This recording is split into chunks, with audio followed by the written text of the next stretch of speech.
મિત્રો good morning. મારું નામ અશોક આર પટેલ છે. હું વિશ્વકર્મા સરકારી એન્જિનિયરિંગ કોલેજ ચાંદખેડા અમદાવાદ ખાતે એસોસિએટ પ્રોફેસર તરીકે કામ કરું છું. આજના લેક્ચરમાં હું આપ સર્વેનું સ્વાગત કરું છું. મિત્રો, આજના લેક્ચરની શરૂઆત કરતાં પહેલાં આના પહેલાંના લેક્ચરમાં આપણે શું શીખ્યા હતા એ યાદ કરી લઈએ.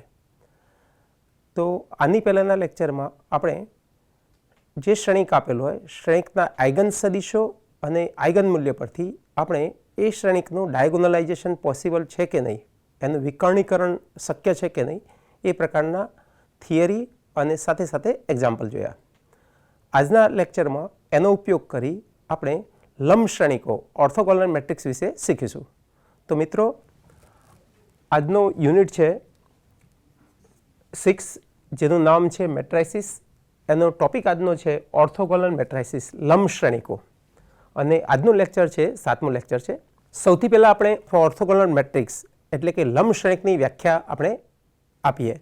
તો જો એ n કક્ષાનો ચોરસ શ્રેણિક હોય અને શ્રેણિક એ માટે એ અને એના પરિવર્ત શ્રેણિકનો ગુણાકાર, એ પહેલાં એ લઉં પછી એનો પરિવર્ત લઉં કે પહેલાં પરિવર્ત લઉં પછી શ્રેણિક એ લઉં, જો બંનેનો ગુણાકાર મને એકમ શ્રેણિક મળતો હોય, જો આ n કક્ષાનો હોય તો in મળે, 2 કક્ષાનો હોય તો i2 મળે, તો આવા શ્રેણિક એને લંબ શ્રેણિક, અંગ્રેજીમાં એને ઓર્થોગોનલ મેટ્રિક્સ તરીકે ઓળખીશું.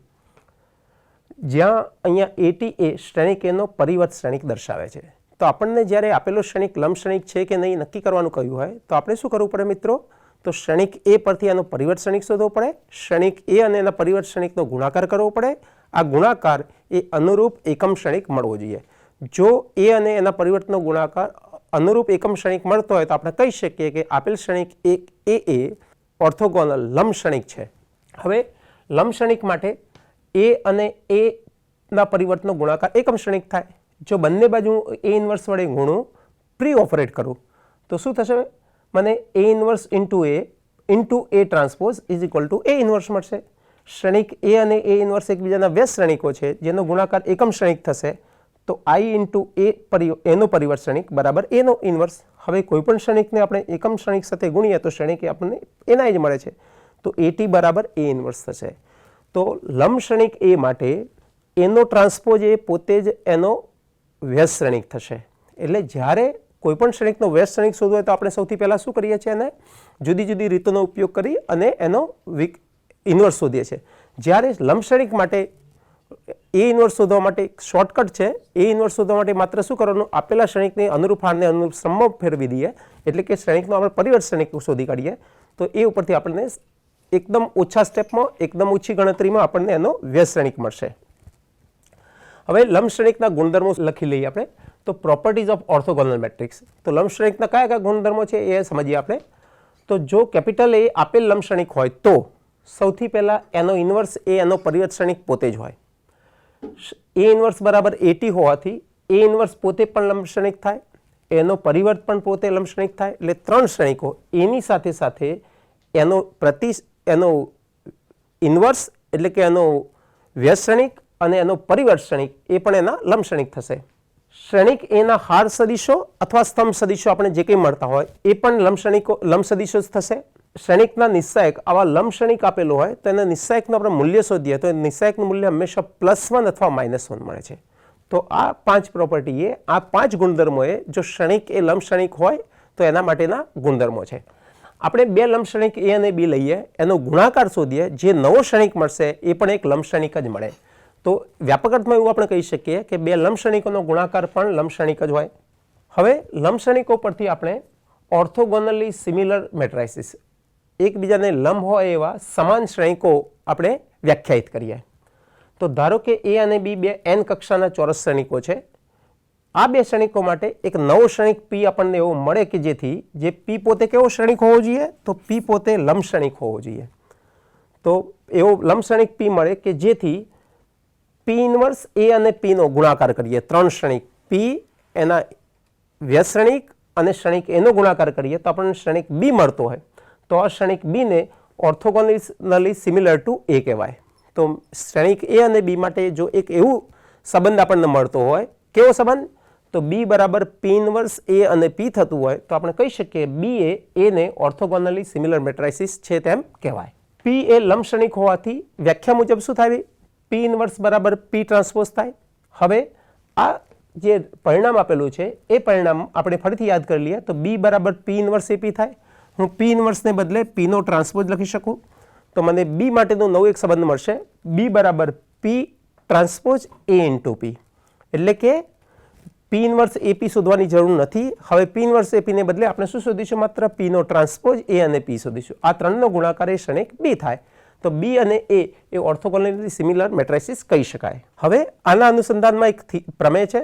એ આના શબ્દો થોડાક ઓકવર્ડ હોવાથી આપણે એને અંગ્રેજીમાં જ લખીએ અને અંગ્રેજીમાં સમજવાનો પ્રયત્ન કરીએ.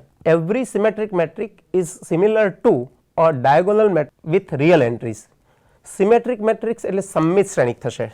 સમમિત શ્રેણિક એટલે એવો શ્રેણિક મિત્રો જેનો એ સમમિત હોય તો એનો ટ્રાન્સપોઝ બરાબર એ થાય.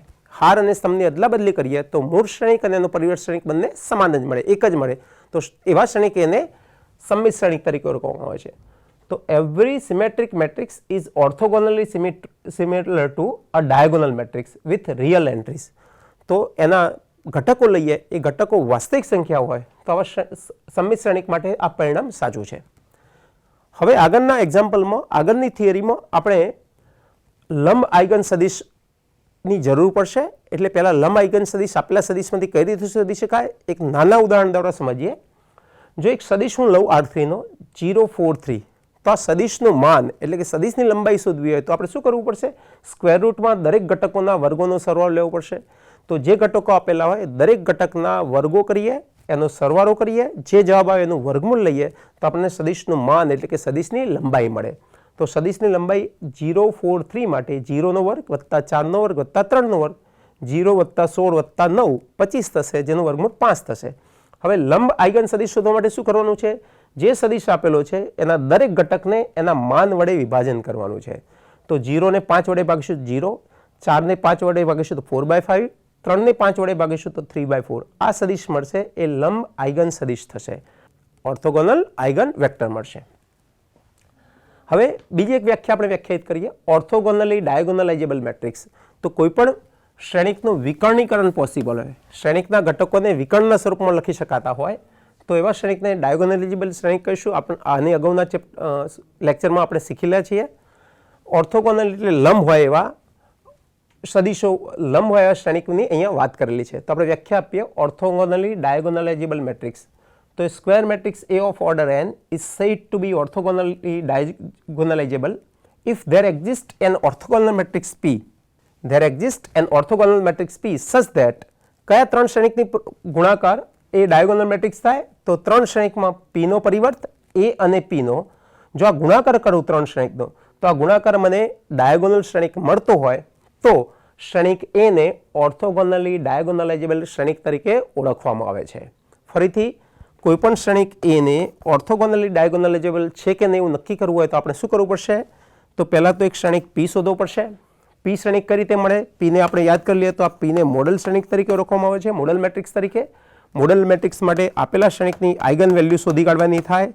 બે હાર કે 2/2 હોય તો 2 મળે, 3/3 હોય તો 3 મળે, n/n હોય તો n મળે. એ આઇગન દરેક આઇગન વેલ્યુ પરથી આપણે આઇગન સદિશો શોધી કાઢીશું. આઇગન સદિશો પરથી દરેક આઇગન સદિશને સ્તંભના સ્વરૂપમાં લખે. પહેલા આઇગન સદિશને P ના પહેલા સ્તંભ તરીકે, બીજા આઇગન સદિશને P ના બીજા સ્તંભ તરીકે, ત્રીજા આઇગન સદિશને P ના ત્રીજા સ્તંભ તરીકે. તો આપણને એક શ્રેણિક મળે છે જેને મોડલ શ્રેણિક તરીકે ઓળખવામાં આવે છે. આ મોડલ શ્રેણિક પરથી એનો પરિવર્ત શ્રેણિક શોધીશું, હાર અને સ્તંભની અદલા બદલી કરી. પછી ત્રણ શ્રેણિક PT, A અને P નો ગુણાકાર કરીશું. જો આ ગુણાકાર એ કોઈ વિકર્ણ શ્રેણિક ડાયગોનલ મેટ્રિક્સ મળતો હોય તો શ્રેણિક A ને ઓર્થોગોનલી ડાયગોનલાઇઝેબલ મેટ્રિક્સ તરીકે ઓળખવામાં આવે છે. ઓર્થોગોનલી ડાયગોનલાઇઝેબલ મેટ્રિક્સના જ્યારે એક્ઝામ્પલ ગણીશું તો ગણતરી કોઈપણ શ્રેણિકને ડાયગોનલાઇઝેબલ એનું પોસિબલ છે કે નહીં એના પ્રકારના જે એક્ઝામ્પલ અગાઉના લેક્ચરમાં કરતા હતા એવી જ ગણતરી થશે. ખાલી એક જ ફેરફાર થશે કે જે સદિશો મળે એ સદિશોને એના માન વડે ભાગી આપણે એને નોર્મલાઇઝ્ડ વેક્ટર શોધી કાઢીશું. હવે આના પરનું બે થિયરમ આપણે સમજી લઈએ. A matrix A of order n is orthogonally diagonalizable if it has n distinct eigenvectors. Suppose હું એક મેટ્રિક્સ 3/3 લઉં. ધારો કે આ 3/3 મેટ્રિક્સના ત્રણ આઇગન સદિશ મને મળ્યા 0, 3 અને 5. તો ત્રણ આઇગન સદિશ જે મળ્યા એ ત્રણે ત્રણ ભિન્ન આઇગન સદિશ છે. તો આઇગન સદિશની સંખ્યા 3 થશે, શ્રેણિકની કક્ષા પણ 3 થશે. આ 3 આઇગન સદિશ પરથી એના આઇગન સદિશો શોધીશું, આઇગન મૂલ્ય પરથી આઇગન સદિશો શોધીશું. તો આપણને જો 3 આઇગન સદિશ મળતા હોય, 3 ભિન્ન આઇગન સદિશ મળતા હોય, એટલે કે ભિન્ન આઇગન સદિશની સંખ્યા શ્રેણિકની કક્ષા બરાબર થતી હોય, તો એવો શ્રેણિક હંમેશા ઓર્થોગોનલી ડાયગોનલાઇઝેબલ એનું પોસિબલ હોય ને હોય છે. તો આપણે શું કરવાનું થાય? શ્રેણિકના આઇગન મૂલ્યો શોધવાના થાય, દરેક આઇગન મૂલ્યને અનુરૂપ આઇગન સદિશ શોધવાના થાય. આઇગન સદિશની સંખ્યાને શ્રેણિકની કક્ષા સાથે સરખાવીએ, જો સમાન હોય તો આપણે લખી શકીશું કે આપેલો શ્રેણિક એ ઓર્થોગોનલી ડાયગોનલાઇઝેબલ છે. જો સંખ્યા સમાન ન આવતી હોય તો આપણે તેવું નોંધીશું કે આ શ્રેણિક એ ઓર્થોગોનલી ડાયગોનલાઇઝેબલ એનું પોસિબલ છે નહીં. બીજું એક પ્રમેય આપણે સમજીએ. A is orthogonally diagonalizable then A must be symmetric matrix. Symmetric matrix મેં થોડી વાર પહેલા સમજાવ્યું, સમમિત શ્રેણિક થશે. એક એવો શ્રેણિક જેમાં A નો પરિવર્ત શ્રેણિક અને A બંને સમાન શ્રેણિક થાય. જો શ્રેણિક એનું ઓર્થોગોનલી ડાયગોનલાઇઝેબલ પોસિબલ હોય તો એક ફરજિયાતપણે કેવો શ્રેણિક હોવો જોઈએ? સમમિત શ્રેણિક હોવો જોઈએ. ફરીથી મિત્રો, આ બે વિધાન પ્રમેયનો મેં અંગ્રેજીમાં એટલા માટે લખેલા છે કે આ શબ્દોનું એક્ઝેક્ટલી ગુજરાતી કયું થાય એ ઓકવર્ડ છે, એટલે એના માટે આપણે અંગ્રેજીમાં લખી ગુજરાતીમાં આપણે સમજી લીધું. હવે આને એક બે એક્ઝામ્પલ દ્વારા સમજીએ મિત્રો. તો પહેલો એક્ઝામ્પલ આપણે જોઈએ. Find N orthogonal matrix P that diagonalize matrix A is equal to 1 4 4 1. તો આપણે લંબ શ્રેણિક P શોધવો છે જે શ્રેણિક A નું ડાયગોનલાઇઝેશન કરતો હોય એવો. તો આપેલો શ્રેણિક A છે, એ ઉપરથી એનો શ્રેણિક P શોધવા માટેની રીત આપણે સમજીએ. તો સૌથી પહેલા A ના આઇગન મૂલ્યો શોધીશું. એક અથવા બે આઇગન મૂલ્યો મળશે, બંને સમાન પણ હોય અને બંને ભિન્ન પણ હોય. આ બંને આઇગન મૂલ્ય પરથી આપણે એને અનુરૂપ આઇગન સદિશો શોધવાનો પ્રયત્ન કરીશું. જો આ ભિન્ન હશે તો બે ભિન્ન આઇગન સદિશો મળશે. બે ભિન્ન હોવા છતાં ક્યારેક બે અલગ અલગ હોવાને બદલે બે સમાન હોય આઇગન મૂલ્યો, છતાં પણ આપણને બે ભિન્ન આઇગન સદિશ મળવાની શક્યતા છે. ક્યારેક બે સમાન આઇગન મૂલ્યો હોય અને બંનેને અનુરૂપ બે આઇગન સદિશ મળવાને બદલે એક જ આઇગન સદિશ મળતો હોય. તો આપણે આઇગન સદિશ શોધીશું. આઇગન સદિશ પરથી એના નોર્મલાઇઝ્ડ આઇગન સદિશ શોધીશું. આ નોર્મલાઇઝ આઇગન સદિશનો ઉપયોગ કરી આપણે એક મોડેલ મેટ્રિક્સ P શોધીશું. આ સદિશોને સ્તંભ સ્વરૂપમાં લખી અને આપણે નોર્મલાઇઝ વેક્ટર P શોધીશું. પછી P ઉપરથી એનો પરિવર્ત શ્રેણિક PT શોધીશું. પછી P ટ્રાન્સપોઝ A અને P નો ગુણાકાર કરીશું. જો આ ગુણાકાર કોઈ વિકર્ણ શ્રેણિક મળતો હોય, ગુણાકાર કેવો શ્રેણિક મળતો હોય મિત્રો? વિકર્ણ શ્રેણિક.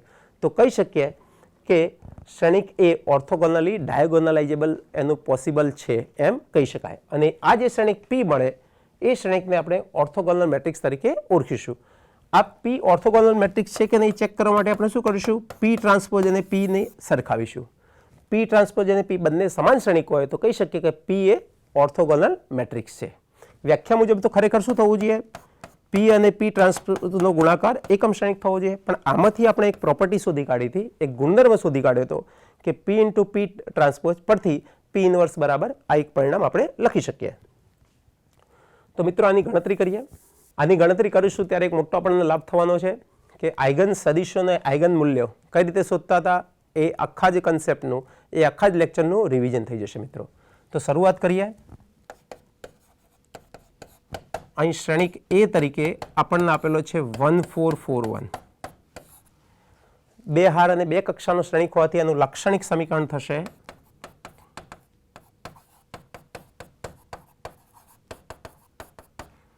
Determinant of A minus lambda બરાબર 0. Determinant of A minus lambda is equal two 0. હવે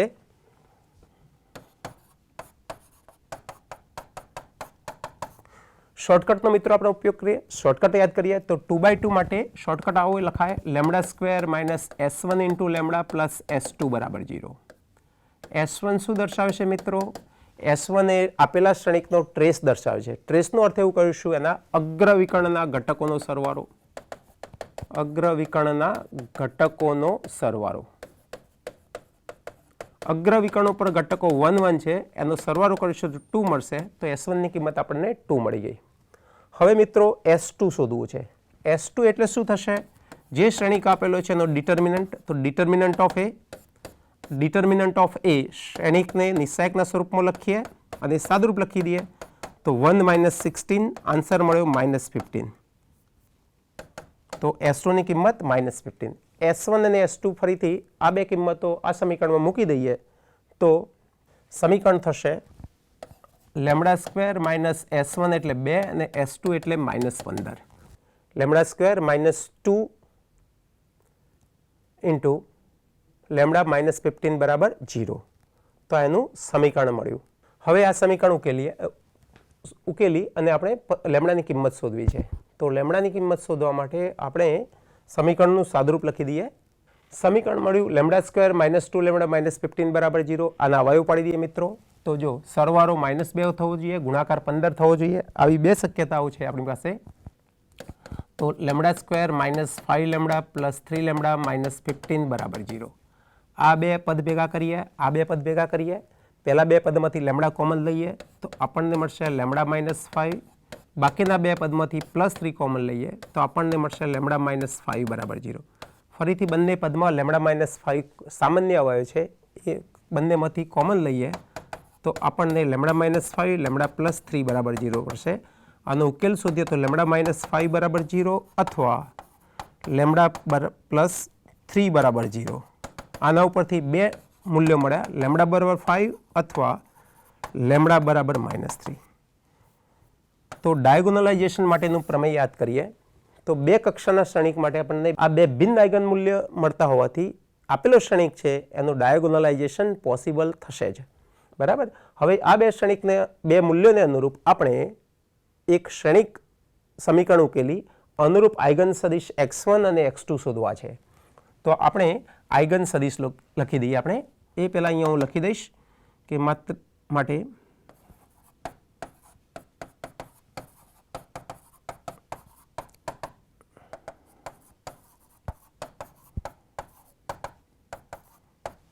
આઇગન મૂલ્યોને કોઈપણ ક્રમમાં દર્શાવી શકાય છે. હું આને λ2 લઉં, આને λ1 લઉં અથવા આને λ2 લઉં, આને λ1 લઈશ તો ચાલશે. હવે એક સદિશ શોધીએ જેને શ્રેણિક સ્વરૂપમાં લખીએ. તો હવે a - λi ઇન્ટુ x બરાબર 0. a - λi થશે શ્રેણિક.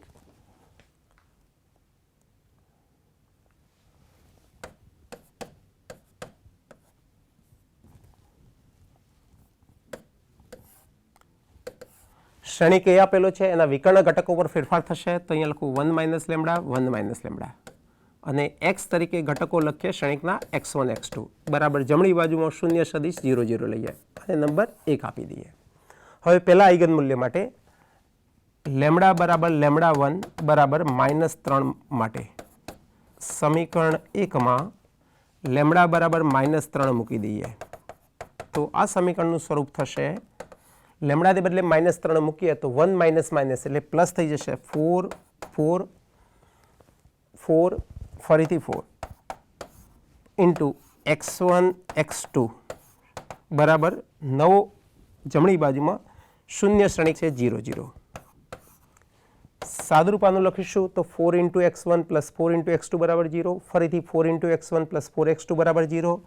આમાંથી એક સમીકરણ સીધું લખી શકાય x1 + x2 બરાબર 0. આપણી પાસે એક સમીકરણ અને બે અજ્ઞાત છે. આના અનંત ઉકેલ મળશે. આ અનંત ઉકેલ પૈકીનો પહેલો ઉકેલ શોધવા માટે ગમે તે એક બરાબર આપણે કિંમત ધાર લઈએ. હું x2 બરાબર ધારો કે -t લઉં. ધારો કે x2 બરાબર -t1 જ્યાં t1 એ કોઈ પણ વાસ્તવિક સંખ્યા છે 0 સિવાયની. તો મારે x1 + x2 પરથી x1 + x2 બરાબર 0 પરથી x1 થશે -x2, x2 ને બદલે -t1 મૂકું તો +t1 થઈ જશે. એટલે એક સદિશ મને મળ્યો કેપિટલ X જેના ઘટકો x1 x2 હતા એ x1 ની કિંમત થઈ +t1, x2 ની કિંમત થઈ -t1. આ બંનેમાંથી t1 કોમન લઈ લઈએ તો સદિશ 1 - 1 મળશે. એટલે કે t1 × x1 મળશે જ્યાં x1 એટલે કે આઇગન સદિશ મળ્યો 1 અને -1. માત્ર આઇગન સદિશ શોધવાથી કામ પૂરું થતું નથી. આનો નોર્મલાઇઝ્ડ આઇગન વેક્ટર શોધવો પડશે, એટલે કે એનું માન શોધવું પડશે. તો અહીં લખીએ સદિશ x1 નું માન. મિત્રો સદિશનું માન કઈ રીતે શોધાય એ થોડી વાર પહેલા આપણે સમજી લીધું. જે ઘટકો આપણે દરેક ઘટકોના વર્ગોનો સરવાળો કરવાનો છે અને જે જવાબ આવે એનું વર્ગમૂળ લેવાનું છે મિત્રો. તો પહેલા 1 નો વર્ગ લઈએ, પછી -1 નો વર્ગ લઈએ, તો આનું સાદુરૂપ થશે +1 એટલે 2 નું વર્ગમૂળ થશે. તો અહીંયા લખું નોર્મલાઇઝ્ડ આઇગન વેક્ટર.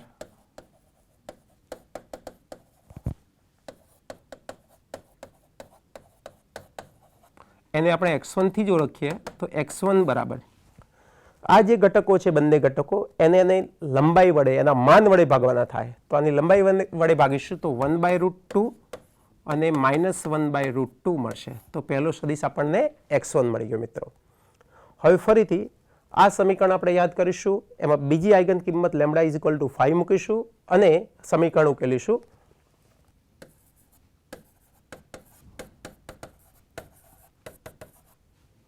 બીજા આઇગન મૂલ્ય λ =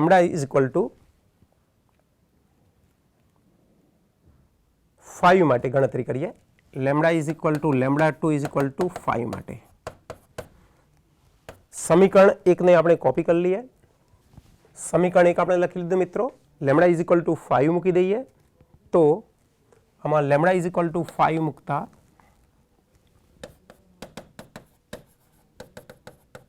સમીકરણનું સ્વરૂપ થશે 1 - 5 એટલે -4 +4 4 અને 1 - 5 એટલે -4 ઇન્ટુ સદિશ x1 x2 બરાબર સદિશ 0 0. મિત્રો અહીંયા ગુણાકાર કરીશું અનુરૂપ હારના સ્તંભ સાથેનો ગુણાકાર. તો -4 નો x1 સાથે +4 નો x2 સાથે પહેલા ઘટક સાથે સરખાવીએ તો 0, બીજામાં 4x1 - 4x2 બરાબર 0 થશે.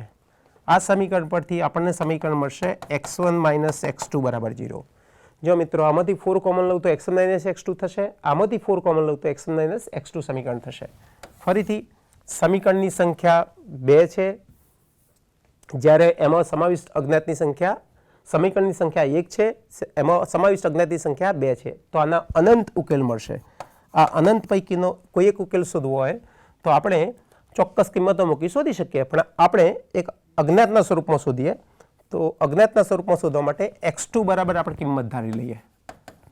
ધારો કે x2 બરાબર આપણે કોઈ સંખ્યા t2 લઈએ, જ્યાં t2 એ કોઈ વાસ્તવિક સંખ્યા છે પણ કોના સિવાયની? 0 સિવાયની. 0 કેમ મિત્રો બાદ કરીએ છીએ? કારણ કે જો 0 મૂકીશ તો બંને ઘટકો 0 થઈ જશે, જે આઇગન મૂલ્યની વ્યાખ્યા સાથે કોન્ટ્રાડિક્શન થશે, વ્યાખ્યા સાથે વિરોધાભાસ થશે, એટલે આપણે 0 લેવાના નથી. તો સદિશ x બરાબર જેના ઘટકો હતા x1 x2 આમાં x1 તરીકે x2 લઈ શકાય, x2 તરીકે આપણે t ધાર્યું છે એટલે x1 તરીકે પણ t2 આવશે. તો અહીંયા t2 અને અહીંયા પણ t2 લઈ લો. બંનેમાંથી t2 સામાન્ય લઈએ તો અહીંયા સદિશ 1 1 મળશે. તો t2 × x2, જ્યાં સદિશ x2 બરાબર સ્તંભ શ્રેણિક મળે છે આપણને 1 1, અને આનું માન શોધવા માટે x2 નું માન બરાબર પહેલા ઘટકનો વર્ગ વત્તા બીજાનો વર્ગ. ફરીથી જવાબ મળ્યો √2. તો આના પરથી લંબ શ્રેણિક શોધી કાઢીએ. તો નોર્મલાઇઝ્ડ આઇગન વેક્ટર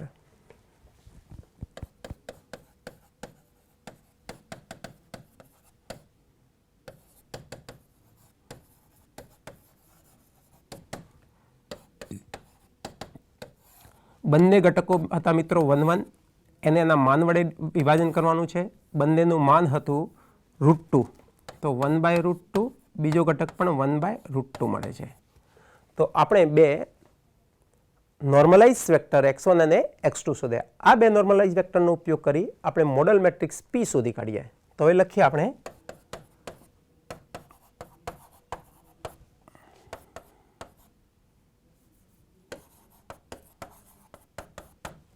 મોડલ શ્રેણિક P લખવો છે આપણે. તો મોડલ શ્રેણિક P કઈ રીતે લખાશે મિત્રો? તો P એ જે બે સદિશો આપણે x1 x2 નોર્મલાઇઝ વેક્ટર શોધ્યા એ વેક્ટરને આપણે સ્તંભ સ્વરૂપમાં લખવાના છે. પહેલા જે સદિશ મળ્યા એના પહેલી હારમાં લખીશું, બીજા માટે મળ્યા એને બીજી હારમાં લઈશું.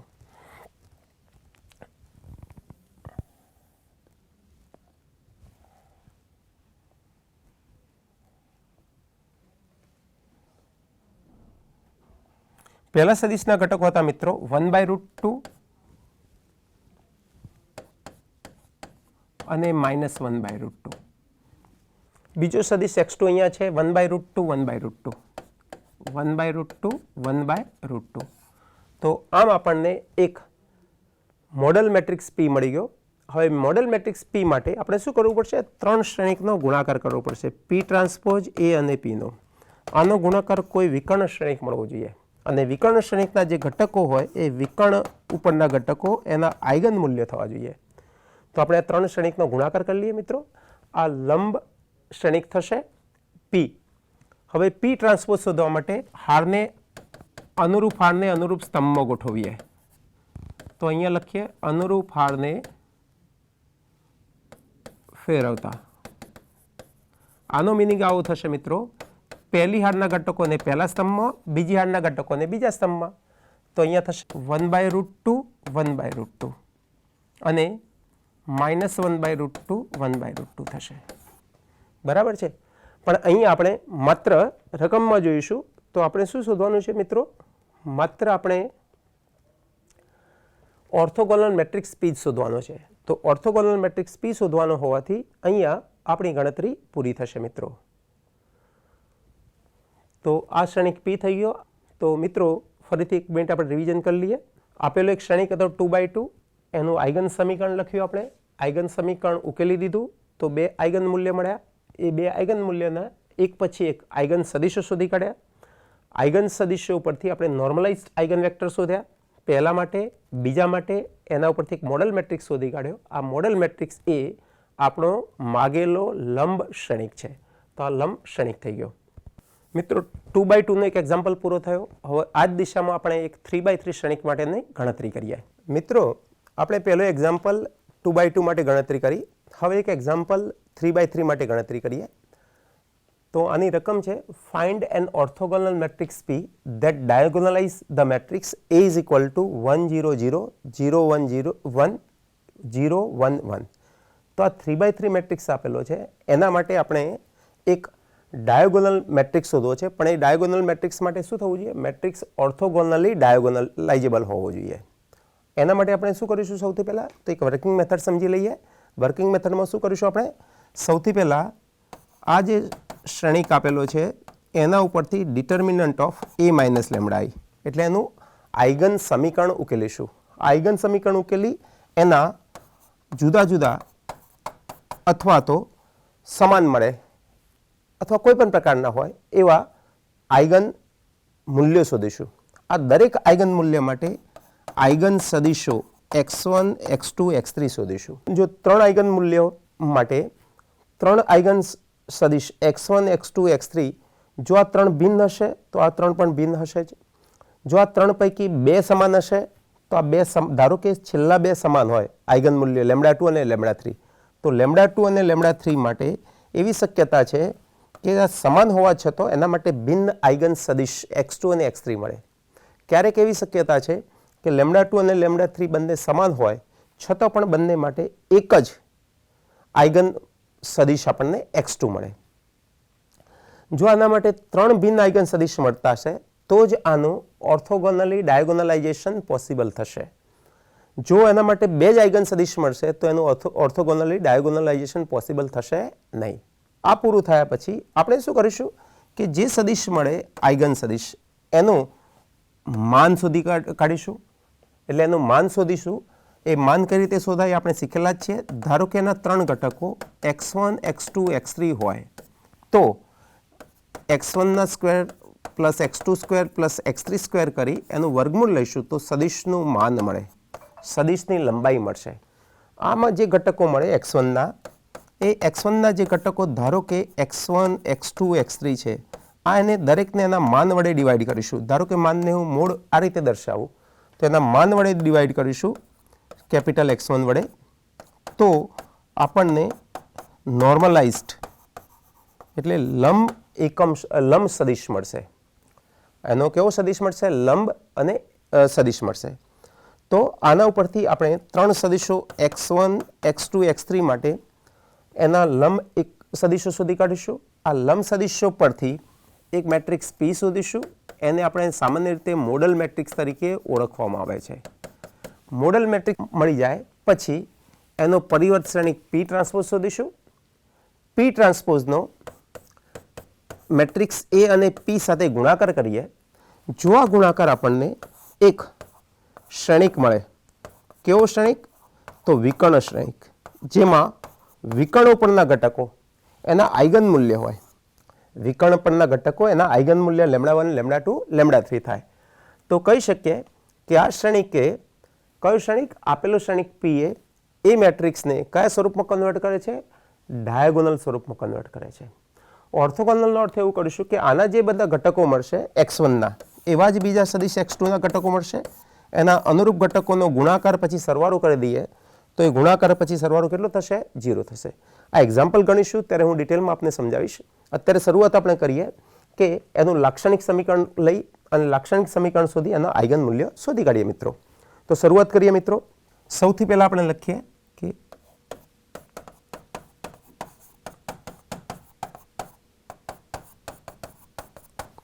લાક્ષણિક સમીકરણ થશે મિત્રો λ³ - s1 × λ² + s2 × λ - s3 બરાબર 0. s1, s2, s3 આપણે શોધીએ. s1 એટલે જે શ્રેણિક આપે છે એના અગ્ર વિકર્ણના ઘટકોનો સરવાળો. તો આપણે અહીંયા લખીએ અગ્ર વિકર્ણના ઘટકોનો સરવાળો. અગ્ર વિકર્ણના આ 1, 2 અને 3 ઘટકો જે વિકર્ણો ઉપર છે એ વિકર્ણો ઉપરના ઘટકોનો આપણે સરવાળો કરીએ. પહેલો ઘટક 1, બીજો ઘટક 1, ત્રીજો ઘટક 1 એટલે સરવાળો 3 થઈ જશે. તો આપણને 3 જે અજ્ઞાત શોધવા હતા s1, s2, s3 પૈકી આપણને એકની કિંમત મળી. s2 શોધીએ મિત્રો. s2 એટલે શું થશે કે આ 3 જે ઘટકો છે અગ્ર વિકર્ણના ઘટકો એના માઇનોર્સનો સરવાળો, એના ઉપનિશ્ચાયકોનો સરવાળો. તો સામાન્ય રીતે આ ઘટકોને આપણે પહેલી હાર પહેલો સ્તંભ, પહેલી હાર બીજો સ્તંભ, પહેલી હાર ત્રીજો સ્તંભ, બીજી હાર પહેલો સ્તંભ, બીજી હાર બીજો સ્તંભ, બીજી હાર ત્રીજો સ્તંભ, ત્રીજી હાર પહેલો સ્તંભ, ત્રીજી હાર બીજો સ્તંભ, ત્રીજી હાર ત્રીજા સ્તંભના ઘટકો રીતે દર્શાવીએ. તો આ ઘટકો થયા. એના ઉપનિશ્ચાયકને સંકેતમાં કેપિટલ A11, કેપિટલ A22 અને કેપિટલ A33ના સિમ્બોલથી દર્શાવવામાં આવે છે મિત્રો. હવે આ કેપિટલ A11, એ કેપિટલ A22, કેપિટલ A33 કઈ રીતે શોધવા એ આપણે સમજી લઈએ મિત્રો. હું ફરીથી શ્રેણિક A કોપી કરી લઉં. શ્રેણિક એના ઘટકો છે મિત્રો 1, 0, 0, 0, 1, 1, 0, 1, 1. આમાં પહેલો ઘટક પહેલી હાર અને પહેલા સ્તંભમાં છે. પહેલી હાર અને પહેલો સ્તંભ કાઢી દઈએ. જે બાકીના 4 ઘટકો વધ્યા એ પહેલા ઘટક સ્મોલ a11 નો ઉપનિશ્ચાયક થશે. તો એ અહીંયા આપણે નોંધી લઈએ મિત્રો. 1, 1, 1, 1. ફરીથી શ્રેણિક એ લખી દઈએ. તો આ શ્રેણિક એ લખ્યો આપણે. બીજો ઘટક A22 છે. એ કઈ હારમાં છે? બીજી હાર અને બીજા સ્તંભમાં. એના ઘટકોને દૂર કરી દઈએ, હાઈડ કરી દઈએ. બાકીના ઘટકો આપણે નોંધી લઈએ. તો બાકીના ઘટકો મિત્રો કયા થશે? 1, 0, 0, 1 થશે. 1, 0, 0, 1 થશે. ત્રીજા ઘટક માટે ફરીથી આપણે શ્રેણિક નોંધી લઈએ. આ આપેલો શ્રેણિક છે. હવે ત્રીજો ઘટક A33 ત્રીજી હાર અને ત્રીજા સ્તંભમાં છે. એના ઘટકોને આપણે દૂર કરી દઈએ અથવા હાઈડ કરી દઈએ. તો 1, 0, 0, 1 થશે મિત્રો. તો આના પરથી આપણને A11, A22, A33 મળી ગયા. આનું વિસ્તરણ કરીએ તો 1 - 1 એટલે 0 થઈ ગયું. બીજાનું વિસ્તરણ કરીશું તો 1 × 1, 1 -0 એટલે 1 થશે. ત્રીજાનું સાદુરૂપ થશે 1 - 0 એટલે 1 થશે. તો આનું સાદુરૂપ S2 નું આપણને 2 મળે છે. હવે આપણે S3 શોધવો છે. S3 એટલે શું થશે કે શ્રેણિક A નો નિશ્ચાયક, શ્રેણિક A ના નિશ્ચાયકનું મૂલ્ય. તો આપણે S3 લઈએ મિત્રો.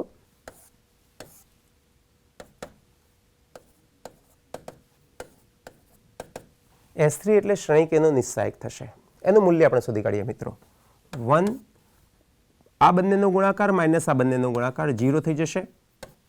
-0, -0 અહીંયા સાદુરૂપ થઈ ગયું 0. તો S3 બરાબર 0 લખ્યા. તો આમ લાક્ષણિક સમીકરણ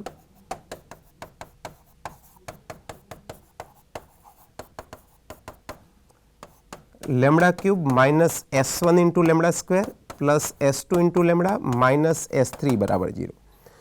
જો lambda cube lambda square lambda raise to 1 અને લેમડા રેઝ ટુ 0 પહેલા પદને 1 વડે બીજા ત્રીજા ચોથા પદને અનુક્રમે S1 S2 S3 વડે ગુણવાના છે. ચિહ્ન પ્લસ માઇનસ મૂકવાના છે મિત્રો.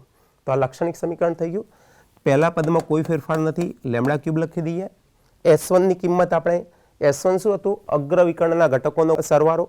તો અગ્રવિકર્ણના ઘટકો 3 હતા, તો S1 ની કિંમત આપણે શોધી હતી 3. S2 ની કિંમત મિત્રો હાલ આપણે શોધી, ચેક કરી લઈએ કિંમત કેટલી મળી 2 એ નોંધી લઈએ. તો અહીંયા થશે 2 ઇન્ટુ લેમડા માઇનસ S3 બરાબર 0 આપણે શોધ્યા. S3 એટલે કે શ્રેણિકેનો નિસ્સાયક, શ્રેણિકેના નિસ્સાયકનું મૂલ્ય થશે મિત્રો. ફરીથી આ સમીકરણ લખી દઈએ. તો lambda cube minus 3 lambda square plus 2 lambda is equal two 0.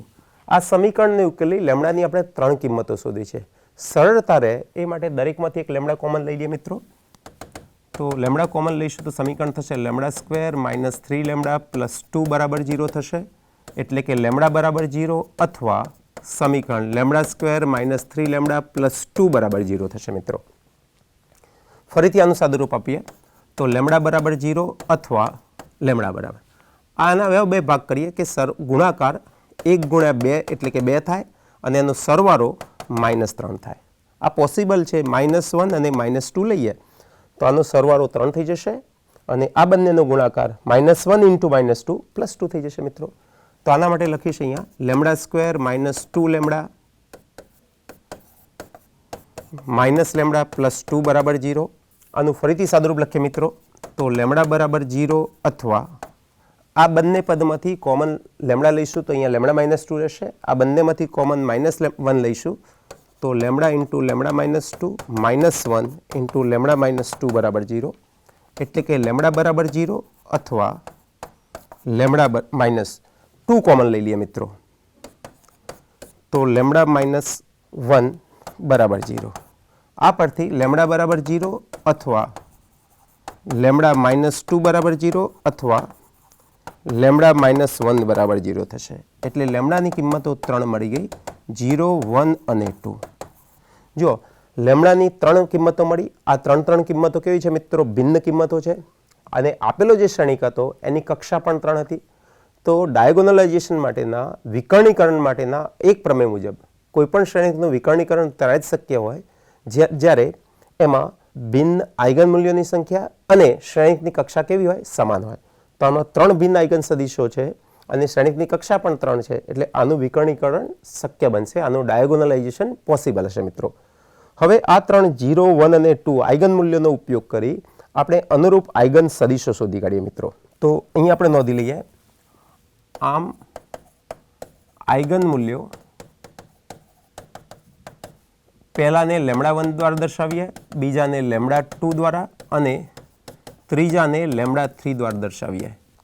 0, 1 અને 2 ને. તો આ 3 સંકેત થઈ ગયા. Lambda 1 0, lambda 2 1, lambda 3 2. હવે આઇગન સદિશો શોધવા છે મિત્રો. આઇગન સદિશો માટે આપણે શું કરવું પડશે? એક શ્રેણિક સમીકરણ શોધવું પડશે. કયું શ્રેણિક સમીકરણ? તો આપણે નોંધી લઈએ મિત્રો.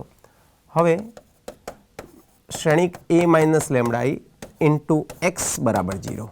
આ શ્રેણિક સમીકરણ છે, એને લખી દઈએ આપણે. તો 1 0 0 0 1 1 0 1 1 ઇન્ટુ શ્રેણિક x તરીકે x1 x2 x3. જમણી બાજુમાં 0 એ શૂન્ય સદિશ છે, એના બદલે આપણે એક સ્તંભ શ્રેણિક 0 0 શૂન્ય સદિશ તરીકે લઈએ. હવે આમાં થોડોક ફેરફાર કરી દઈએ. આના વિકર્ણના ઘટકોમાંથી લેમડા બાદ કરી દઈએ તો આપણને શ્રેણિક મળશે a માઇનસ લેમડા i. તો આ આપણને એક સમીકરણ થઈ ગયું. આ સમીકરણનો આપણે વારે વારે ઉપયોગ કરવાના છે. એને એક દ્વારા દર્શાવી દઈએ. લેમડા બરાબર 0 માં મૂકી દઈએ. તો લેમડા બરાબર 0 માટે સમીકરણ 1 પરથી લેમડા બરાબર 0 મૂકી દઈશું તો 1 - 0 1 - 0 1 - 0 એટલે શ્રેણિકમાં કોઈ ફેરફાર થશે નહીં. એના ઘટકો મિત્રો નોંધી લઉં 1 0 0 0 1 1 અને ફરીથી ત્રીજી વાર 0 1 1 ઇન્ટુ x1 x2 x3 બરાબર શ્રેણિક થશે મિત્રો 0 0 0. હવે આને આપણે ઉકેલીએ. પહેલી હારનો પહેલા સ્તંભ સાથે ગુણાકાર લઈએ તો 1 × x1, 0 × x2, 0 × x3 એટલે કે x1 બરાબર પહેલો ઘટક 0 સાથે સરખાવીએ. બીજી હારને સ્તંભનો ગુણાકાર કરીએ 0 × x1, 1 × x2, 1 × x3 એટલે x2 + x3 બરાબર 0. બીજી અને ત્રીજી હાર સમાન હોવાથી એમાંથી પણ એના જ સમીકરણ મળશે 0 × x1, 1 × x2, 1 × x3 એટલે સમાન સમીકરણ મળે છે એટલે ફરીથી આપણે લખતા નથી. હવે આ જે બીજું સમીકરણ છે એના માટે સમીકરણમાં અજ્ઞાત બે છે x2 અને x3. બે અજ્ઞાત છે જ્યારે સમીકરણની સંખ્યા એક જ છે એટલે આના અનંત ઉકેલ મળશે. આ અનંત પૈકીનો એક ઉકેલ શોધવા માટે આપણે ધારી લઈએ મિત્રો. ધારો કે x3 બરાબર આપણે -1 t1 ધારીએ. t1 કોઈ પણ વાસ્તવિક સંખ્યા છે કોના સિવાયની? 0 સિવાયની. તો આપણને x2 ની કિંમત મળશે -x3. x3 બરાબર માઇનસ લીધેલા છે એટલે +t1 થઈ જશે. +t1 થઈ જશે એટલે આના ઉપરથી આપણને એક સદિશ x એવું મળશે કે x બરાબર x1, x2, x3 જેના ઘટકો મિત્રો છે x1 બરાબર 0, x2 બરાબર +t1 અને x3 માટે આપણે ધારીશું -t1. હવે મિત્રો આમાંથી t1 કોમન લઈ લઈએ. જો t1 કોમન લઈશું આપણે તો આપણને મળશે મિત્રો 0, 1 અને -1. 0, 1 અને -1 એટલે કે t1 × x1 જ્યાં સદિશ x1 થઈ ગયો 0, 1 અને -1. આ પહેલી આઇગન કિંમત લેમ્ડા બરાબર 0 ને અનુરૂપ આઇગન સદિશ છે. ઓર્થોગોનલી ડાયગોનલાઇઝેશન માટે આપણે શું કરતા હતા મિત્રો? તો આની લંબાઈ શોધીએ. તો x1 ની લંબાઈ અથવા x1 નું માન. તો x1 નું માન કઈ રીતે શોધીશું મિત્રો? એના દરેક ઘટકના વર્ગોનો સરવાળો અને પછી જે જવાબ આવે એનું વર્ગમૂળ લઈશું. તો 0 નો વર્ગ, 1 નો વર્ગ, -1 નો વર્ગ એટલે સાદુરૂપ થયું √2.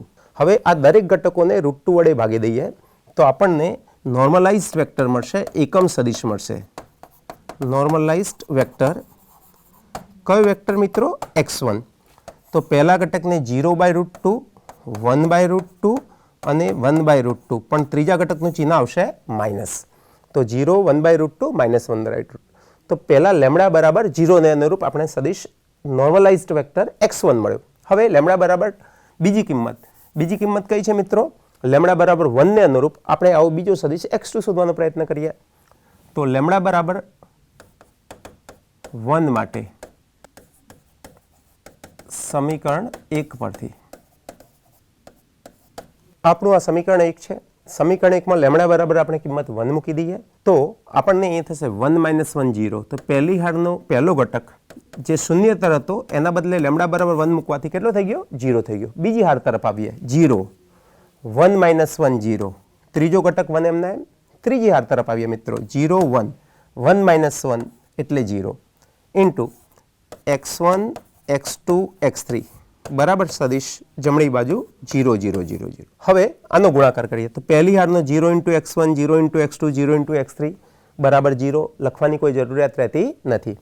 0 × x1, 0 × x2, 1 × x3 એટલે બીજી હાર અને સ્તંભનો ગુણાકાર કરવાથી x3 બરાબર 0 મળે મિત્રો. ત્રીજી હાર અને સ્તંભનો ગુણાકાર કરીએ તો 0 × x1, 1 × x2, 0 × x3 એટલે કે સાદુરૂપ થયું x2 બરાબર અનુરૂપ ઘટક 0 છે એટલે x2 બરાબર 0 ને x3 બરાબર 0 મળી ગયા.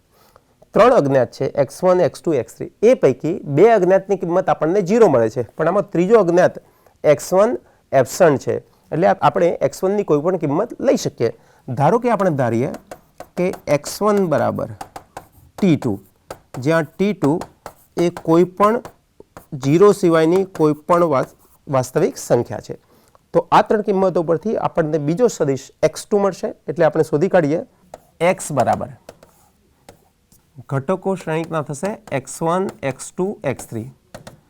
x1 ની કિંમત હાલ આપણે લખી તો x1 ની કિંમત મિત્રો કેટલી આવી? t2. બાકીના બે x2 અને x3 0, 0 છે એને આપણે નોંધી લઈએ. તો t2 0, 0. t2 કોમન લઈ લઈએ તો આપણને મળશે 1, 0, 0. આને દર્શાવીએ t2 × x2 જ્યાં સદિશ x2 એટલે કે કયો સદિશ છે? 1, 0, 0. 1, 0, 0. આ એકમ સદિશ છે. R3 નો I સદિશ છે. જો યાદ કરીએ તો આ પોતે જ એકમ સદિશ છે એનું માન પણ એક એકમ થશે. તો અહીંયા લખીએ સદિશનું માન બરાબર 1 એકમ. હવે દરેક ઘટકને 1 વડે ભાગીએ તો નોર્મલાઇઝ્ડ એકમ સદિશ થઈ ગયો નોર્મલાઇઝ વેક્ટર x2 બરાબર 1/1 0/1 0/1 એટલે બીજો સદિશ આપણને મળ્યો, આઇગન સદિશ બીજો મળ્યો. પણ એ કેવો સદિશ હોવો જોઈએ મિત્રો? નોર્મલાઇઝ્ડ 1 0 0 મળ્યો. હવે લેમડા બરાબર ત્રીજી કિંમત યાદ કરીએ તો લેમડા બરાબર 2 માટે ફરીથી સમીકરણ 1 ઉકેલીએ આપણે. તો સમીકરણ 1 યાદ કરી લઈએ મિત્રો. ઓકે, આ સમીકરણ 1 માં આપણે લેમડા બરાબર 2 મૂકી દઈએ. લેમડા બરાબર 2 કિંમત ક્યાં મૂકવાની થશે? એના વિકર્ણના ઘટકો ઉપર, બાકી કોઈ જગ્યાએ લેમડા છે નહીં મિત્રો. તો આપણે અહીં લખીએ 1 - 2 એટલે પહેલો ઘટક થશે 1 - 2 -1, બાકીના બે 0 છે 0 1 - 2 -1 1 0 1 અને 1 - 2 એટલે -1 ઇન્ટુ x1 x2 x3 બરાબર જમણી બાજુનો સદિશ 0 0 0. જમણી બાજુનો જે શ્રેણિક આપેલો છે 0 0 0 એમના એમ લખીએ મિત્રો. હવે ગુણાકાર કરીએ. -1 into x1 plus 0 into x2 plus 0 into x3 એટલે કે -x1 બરાબર 0 થઈ ગયા. 0 into x1 -1 into x2 plus 1 into x3 એટલે કે -x2 પ્લસ x3 બરાબર 0. ત્રીજી હાર અને સ્તંભનો ગુણાકાર કરીએ તો 0 into x1 1 into x2 -1 into x3 એટલે કે x2 માઇનસ x3 બરાબર 0. મિત્રો આ બે સમીકરણમાં જો આમાંથી હું -1 કોમન લઈ લઉં તો સમીકરણ કયું થશે? -x2 માઇનસ x3 બરાબર 0. સમીકરણ 3 જેવું થશે. જો આને -1 ગુણી નાખું તો -x2 પ્લસ x3 બરાબર 0 એટલે સમીકરણ 2 જેવું થઈ જશે. તો આ બે ભિન્ન સમીકરણો છે નહીં, બંને સમીકરણો એકના એક છે. તો આપણને આમ બે સમીકરણ મળ્યા, x1 બરાબર 0 -1 ગુણવાથી, અને બીજું સમીકરણ x2 માઇનસ x3 બરાબર 0. હવે આને આપણે ઉકેલીએ. ધારો કે x3 બરાબર કોઈ સંખ્યા લઈએ t3, જ્યાં t3 એ કોઈ પણ વાસ્તવિક સંખ્યા છે 0 સિવાયની મિત્રો. તો આપણને x2 ની કિંમત કઈ મળશે મિત્રો? x2 બરાબર x3 હોવાથી x2 બરાબર x3 બરાબર t3 મળશે. તો અહીં લખીએ x2 માઇનસ x3 બરાબર 0 હોવાથી x2 બરાબર x3 અને x3 બરાબર આપણે ધાર્યું છે t3, તો અહીંયા t3 મળી જશે. x1 તો આપણે શોધેલા જ છે, કેટલા છે મિત્રો? 0. તો એને આપણે નોંધી લઈએ. x1 બરાબર 0 છે માટે સદિશ x બરાબર x1 x2 x3. x1 ને બદલે મિત્રો 0 મૂક્યા, x2 ને બદલે t3 મૂકી દઈએ અને x3 ને બદલે પણ t3 મૂકી દઈએ. t3 સામાન્ય લઈએ તો 0 1 1 થશે. t3 ઇન્ટુ x3 સદિશ થશે, જ્યાં x3 બરાબર 0 1 1 થશે. આ આઇગન સદિશ થશે. કોને અનુરૂપ? લેમડા બરાબર 2 ને અનુરૂપ મિત્રો. હવે આ આઇગન સદિશ માત્ર આઇગન સદિશથી કામ નહીં ચાલે, એનું લંબાઈ શોધી એનો નોર્મલાઇઝ આઇગન વેક્ટર શોધવો છે. તો આની લંબાઈ શોધીએ. x3 નું માન તો 0 નો વર્ગ, બીજો ઘટક 1 છે એટલે 1 નો વર્ગ, ત્રીજો ઘટક 1 છે એટલે 1 નો વર્ગ. સાદરૂપ થશે મિત્રો √2. દરેક ઘટકને આપણે √2 વડે ડિવાઈડ કરી દઈએ તો ત્યાં લખીએ નોર્મલાઇઝ્ડ આઇગન વેક્ટર x3 બરાબર 0/√2 એટલે 0 થયા, 1/√2 બીજો ઘટક થયો, ત્રીજો ઘટક થયો 1/√2. આમ આપણે 3 આઇગન સદિશો શોધી કાઢ્યા, x1 x2 અને x3. નોંધી લઈએ મિત્રો. આ 3 સદિશો શોધી કાઢ્યા, x1 x2 અને x3. ત્રણે ત્રણને એના માન વડે ડિવાઈડ કર્યા છે એટલે 3 વેક્ટરો કેવા વેક્ટર છે? નોર્મલાઇઝ વેક્ટર છે. એના ઉપરથી એક મોડલ મેટ્રિક્સ P શોધી કાઢીએ.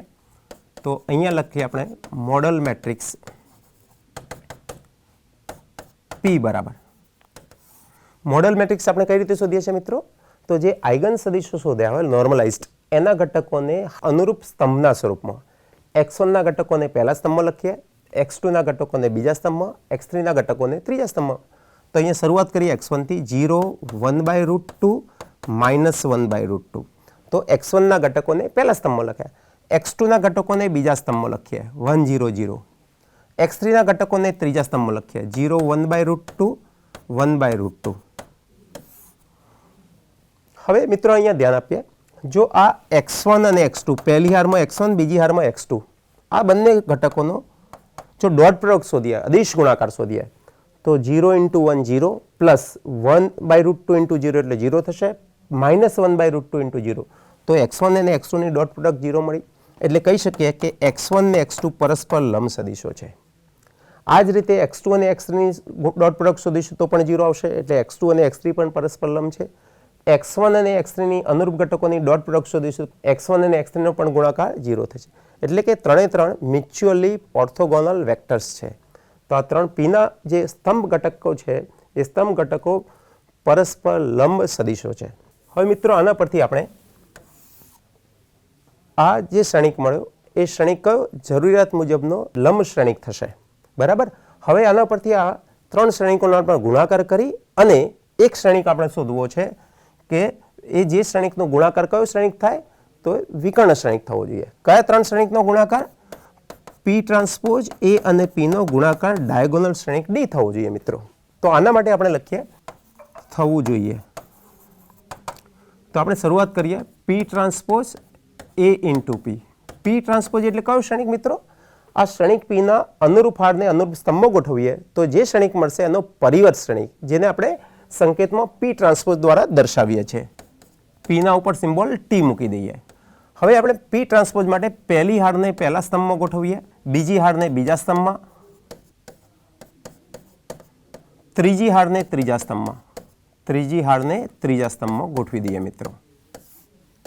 ઇન્ટુ શ્રેણિક A આપેલો શ્રેણિક હતો 1 0 0 0 1 1 0 1 1 અને ફરીથી શ્રેણિક P ની કોપી કરી લઈએ મિત્રો. તો 0 1 0 1/√2 0 1/√2 માઇનસ 1/√2 0 અને પ્લસ 1/√2. તો આ પરિવર્ત શ્રેણિક લખ્યો આપણે.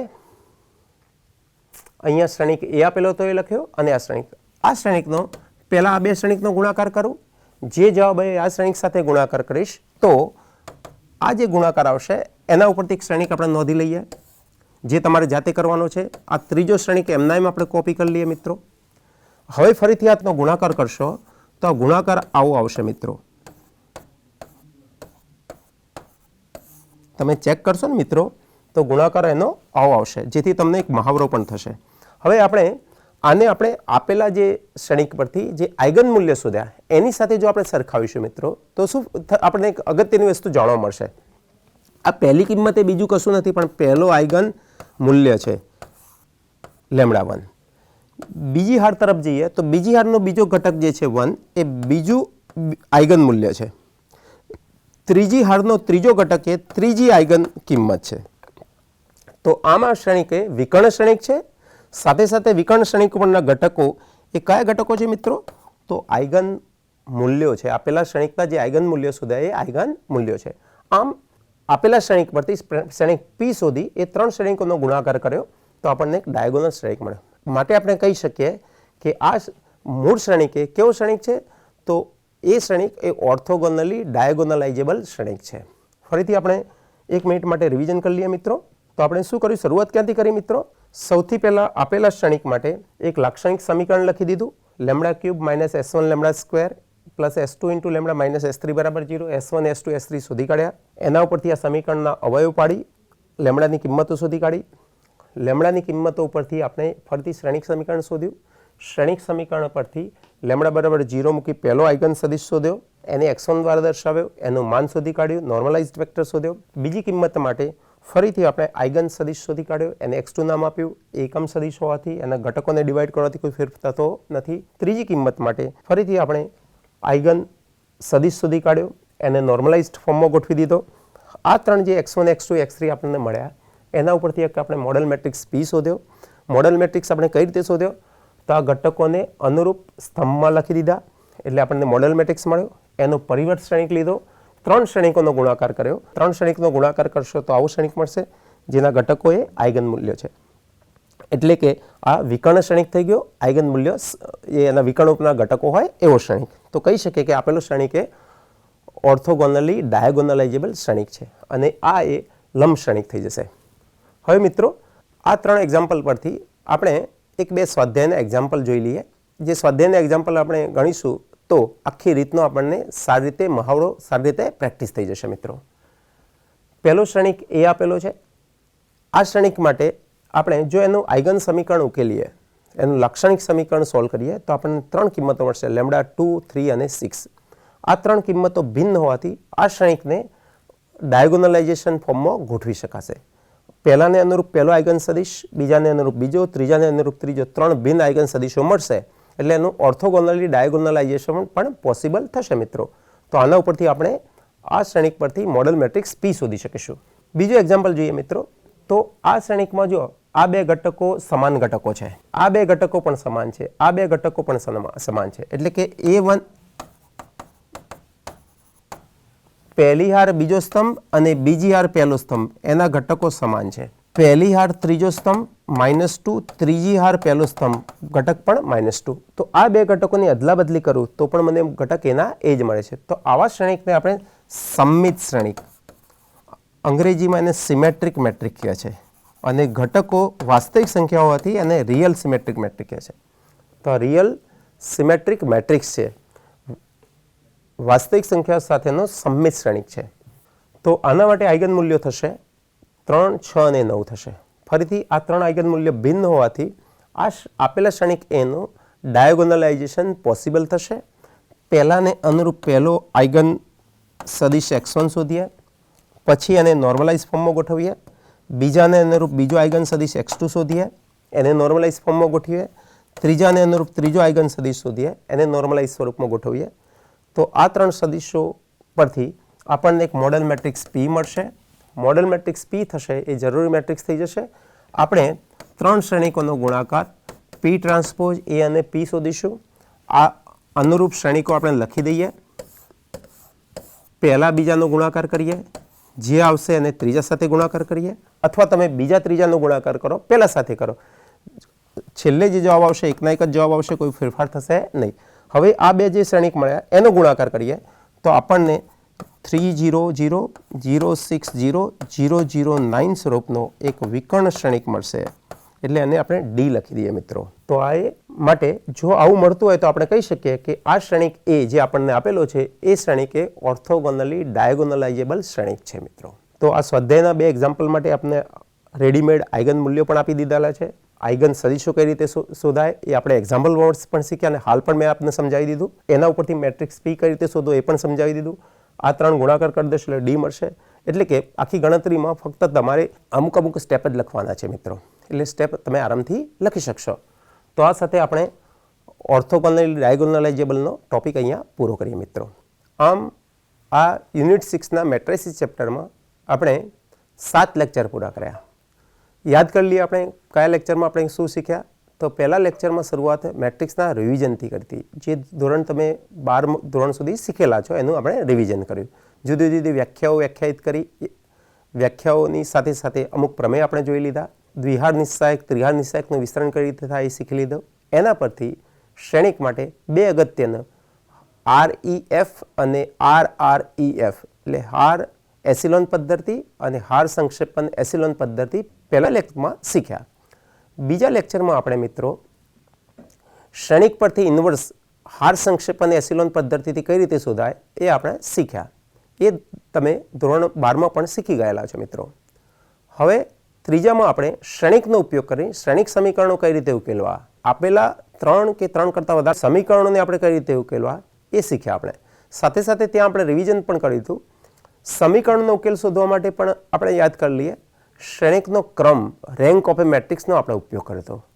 ત્યાં આપણે એવું જોયું કે આપેલા શ્રેણિક A અને એના ઉપરથી નવો બનતો શ્રેણિક A અને B બે ભેગા કરીને નવો બનતો ઓગમેન્ટેડ શ્રેણિક AB, બંનેનો ક્રમ સમાન હોય, બંનેની રેન્ક સમાન હોય તો આપણે ત્યાં નોંધતા હતા કે આપેલા સમીકરણો સુસંગત છે.